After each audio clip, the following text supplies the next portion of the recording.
Kisah Satrio Piningit. Salam rahayu sedulurku semua. Sebelum mendengarkan kisah Satrio Piningit, marilah kita saling mendoakan untuk hal-hal baik dalam hidup. Semoga sedulurku semua terhibur dengan cerita yang telah disuguhkan. Jangan lupa untuk support channel ini. Anda boleh memberikan like, komentar, dan subscribe, juga berkomentar dengan bijak dan baik. Apabila kalian tidak suka, boleh berhenti untuk menonton. Terima kasih.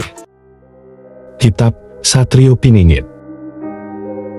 Pada zaman dahulu, jauh di masa lalu, Nusantara yang luas dan kaya raya diperintah oleh raja-raja yang bijaksana.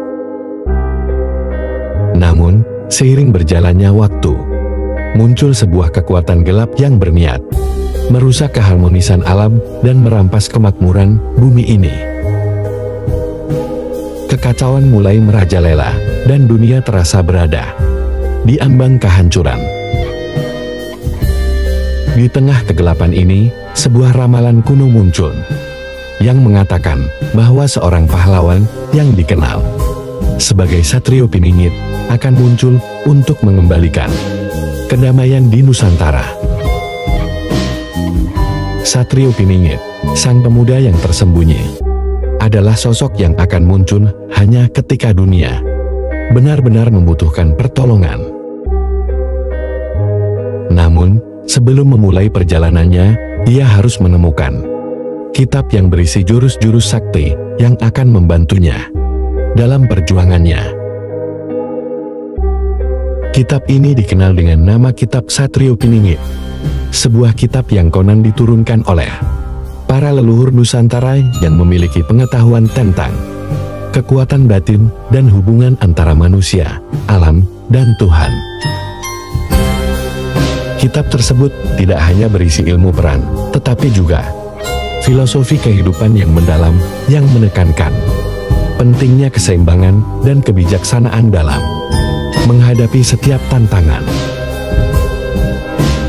Satrio Piningit adalah seorang pemuda bernama Arya yang lahir di sebuah desa kecil di Jawa Tengah. Sejak kecil, Arya dikenal sebagai anak yang sangat cerdas dan memiliki hati yang murni. Meskipun demikian, ia selalu merasa ada sesuatu yang kurang dalam dirinya, seolah-olah ia dilahirkan untuk tujuan yang lebih besar. Suatu malam, ketika bulan purnama bersinar terang, Arya bermimpi. Dalam mimpinya, seorang tua bijaksana yang dikenal sebagai Ramadewa,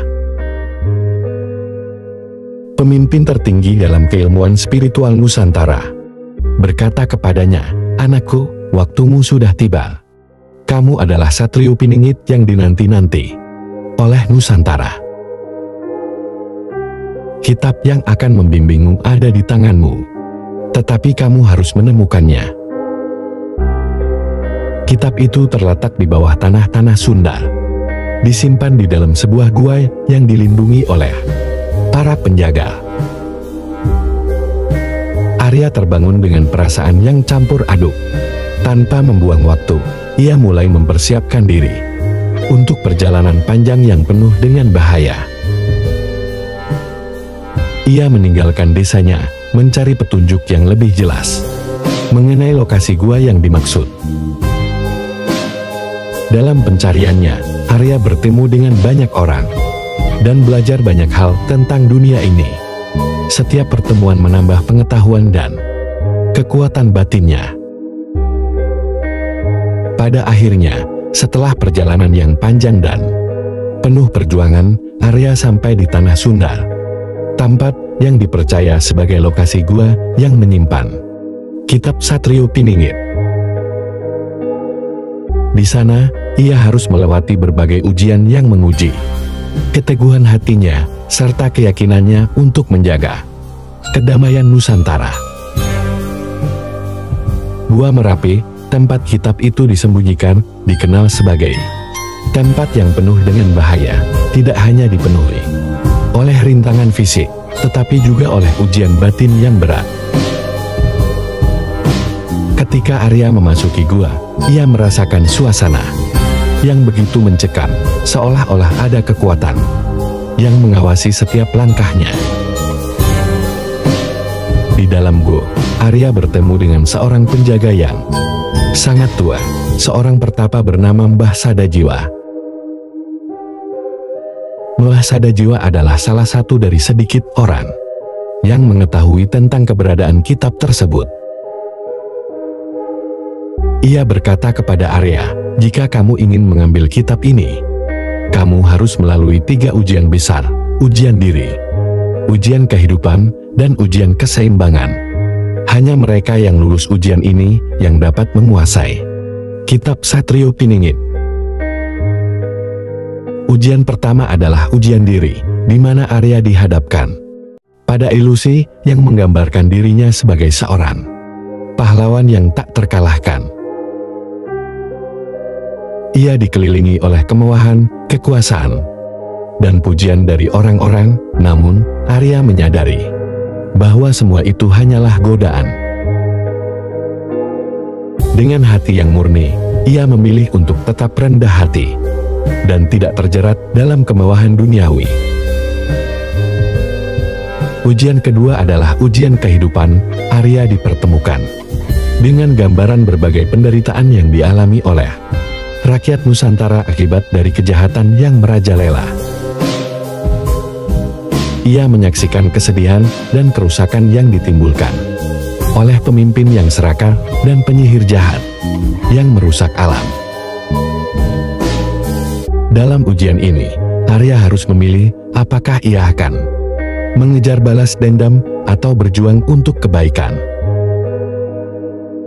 Dengan kebijaksanaan yang diperoleh dalam perjalanan, ia memilih untuk mengedepankan perdamaian dan mengembalikan keseimbangan. Ujian terakhir adalah ujian keseimbangan. Arya harus mengendalikan kekuatan batinnya untuk menjaga keseimbangan antara kekuatan luar dan dalam. Dalam ujian ini, ia harus menghadapi gelombang amarah dan rasa takut yang besar, tetapi ia berhasil mengendalikan dirinya dengan memusatkan pikiran dan hatinya pada kedamaian dan kasih sayang terhadap sesama. Arya menyadari bahwa kekuatan sejati terletak pada kemampuan untuk menjaga keseimbangan antara keinginan pribadi dan tanggung jawab terhadap alam semesta.